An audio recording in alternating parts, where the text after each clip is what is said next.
Welcome to our YouTube channel, The Code Sketch. Today we will be seeing what is gradient descent. So in our previous session we saw about what is optimizers, and even we saw about what is global minima and local minima. So this is a new topic which is gradient descent, and we will be using this in our machine learning and deep learning as well.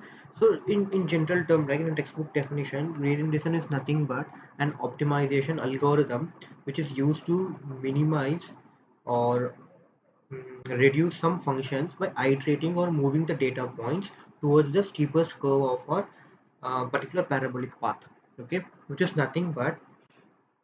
So here if you see, right,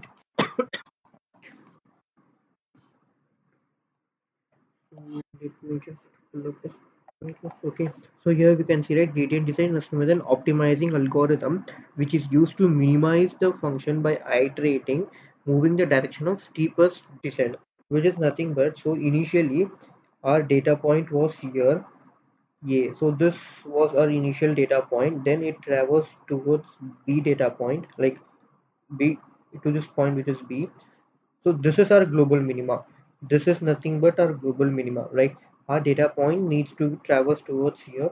So initially it was here, then it went, like, it travels towards the steepest curve, then it came here, and then this came here. So actually this diagram represents the information of, like, the definition of a gradient descent. Gradient descent is nothing but that is an algorithm which is used to minimize the loss by optimizing, like, how to say, by tweaking the learning rates, okay, to traverse towards the to traverse your data points, or create a best fit line to meet the global minimum. Okay, so let's see this equation. So this equation, so we'll see this data point. So when we are seeing this equation, right, this y is equal to 4x plus c, it is somewhat similar to y is equal to mx plus c, right? So this is the equation of a straight line. So when we just create a straight line by, so this is our x value, this is our y value. When we just plot this value in this straight line equation, so we will be something getting as 4 multiplied by 1 plus 3, which is nothing but 7. So like this, when we compute this all x values with this equation, we got these values, right? So same thing, let us come over this graph. Okay, so this will be very easy to understand. So in this graph, I have created three lines. So this is line 1, this is line 2, this is line 3. Okay, so this is nothing but um, a prediction graph, which is experience versus salary. So this is something to predict the salary of a person based on his experience. Okay, so in experience we have some 2 years, 4 years, till 16 years of experience. In salary we are starting from 50k to 250k. Okay, so our motive is to, so this black color dots are nothing but the data points. This one, this all are called as data points. So our data is plotted in this particular graph. Okay, so now we can able to see three different lines are over here. So these three lines are nothing but a best fit line which are drawn over on this, or plotted over on this particular data points. But when we see this blue color line is denoted as best fit line. So how our algorithm or our machine understand which is best fit line, because we have three different lines, right? So for knowing which is the best fit line, we will seeing in this particular graph. So these are the data points, right? So these all are data points. So this is a straight line. So when we are calculating the distance, so this is the distance. When we are calculating this distance between the data point and the straight line, this should be minimal. Okay, so the distance between the straight line and the data points in all these three lines, right, 1 2 3, for this second line, for this second line, right, there was a minimal distance between the uh, like minimal value between the, when we calculated distance for the data points and the straight line. That's why we considered this blue line as a best fit line. Okay, now we'll see why best fit line is needed. to calculate a global minimum or gradient descent. Okay, so as we all already saw, right, our motive is to reach our global minima. Okay, and even though we can, so just consider our learning rate. So we have some learning rate, right? Learning rate is nothing but we will be taking some value, a minimal value, which is 0.01. Okay, so initially our data point is over here. So this is our data point. Okay, so we are changing learning rate and we are increasing our iteration. Okay, initially our data was here. So if we just change a minimum, so instead of 0.1, if we are putting some value as 0.8, so this is bigger than 0.01, right? 0.8 is obviously bigger than 0.01.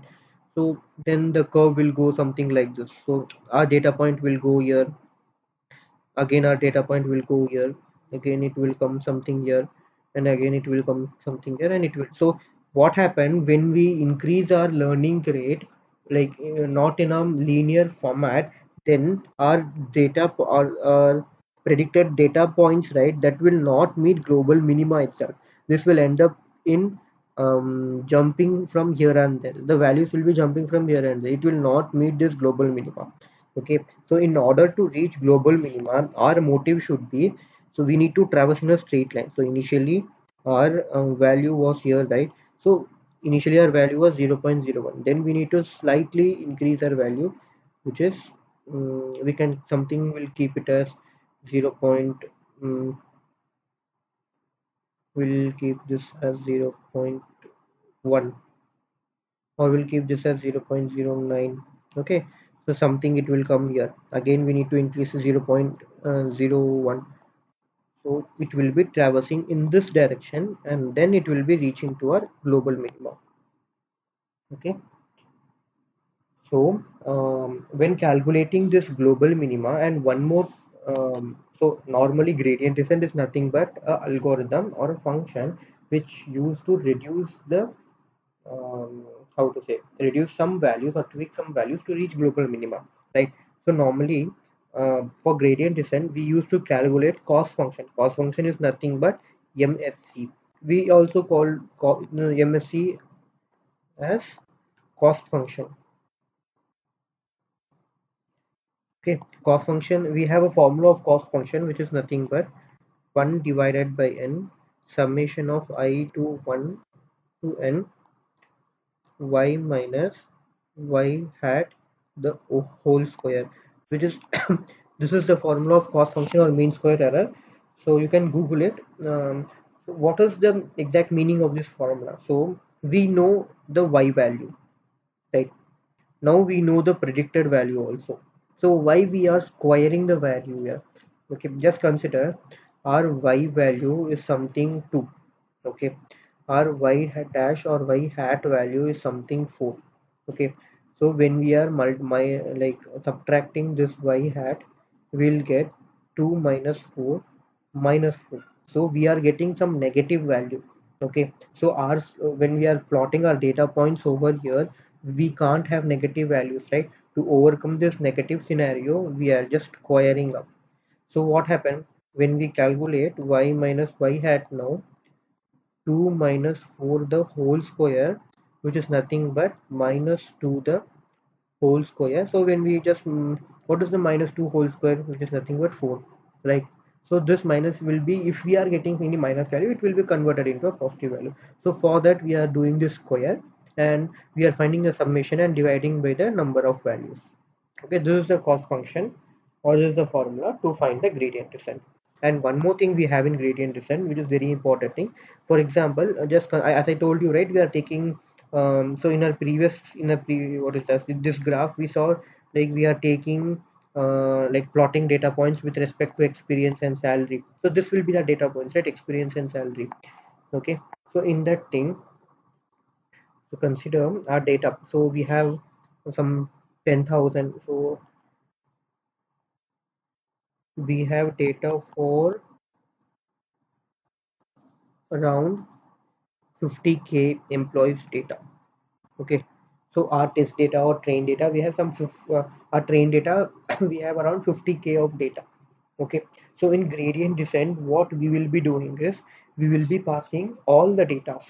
For example, Our loss function or cost function will be calculated by I is equal to 1 by n y minus y have the whole square. So this n is nothing but 500k. N is nothing but, sorry, 50k.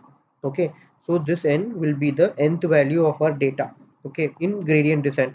So we will be taking the entire values in gradient descent. Gradient descent is nothing but we will be taking all values. So how many values we have in our data set, we will be taking the entire data set. But in stochasticated we have another concept which is stochasticated gradient descent, SGD. Okay, in stochasticated gradient descent we will be taking only one value. Okay, so for example we will be taking only one value, and we have one more thing which is known as SGD, mini batch stochasticated gradient descent. In mini batch stochasticated gradient descent, instead of taking all values or only one value, we will be taking a batch of value. For example, we will split this 50k, so the total data is 50k, right? We will in four batches, so we will take first batch which is 20,000 or 2,000 data. We will take first 2,000 data. So in this, for mini batch, right, the formula will something become like this: summation of I to 1 power k y minus y hat the whole square. Okay, but here if you notice, here we are putting some value as a k. This k denotes the batch, or we can say this k is the batch size. Okay, how many batch we are, so in this thing the k is nothing but 2,000. We are spending 2,000 values, right? But in case of stochasticated gradient we will be sending only one value, right?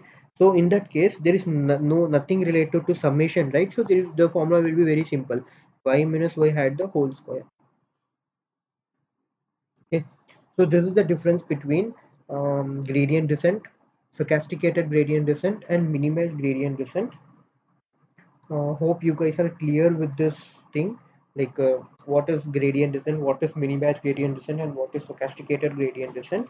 And now we'll see what is the advantage and disadvantage of mini batch. So now we saw what is gradient descent, how best fit line is using us to plot the data and to reach our global minimum. Okay, so in gradient descent, right, normally points will be in a straight path. Okay, but what happened in mini batch, so let us just draw a graph, then it will be easier. So initially our value is here, this is our global minimum. Okay, our values will be coming here, here, here, so they will be coming down to reach our global minimum. So this is nothing but our gradient descent. So this is a basic thing. Okay, but in mini batch gradient descent what it will happen, you know, same will create one more graph. Okay,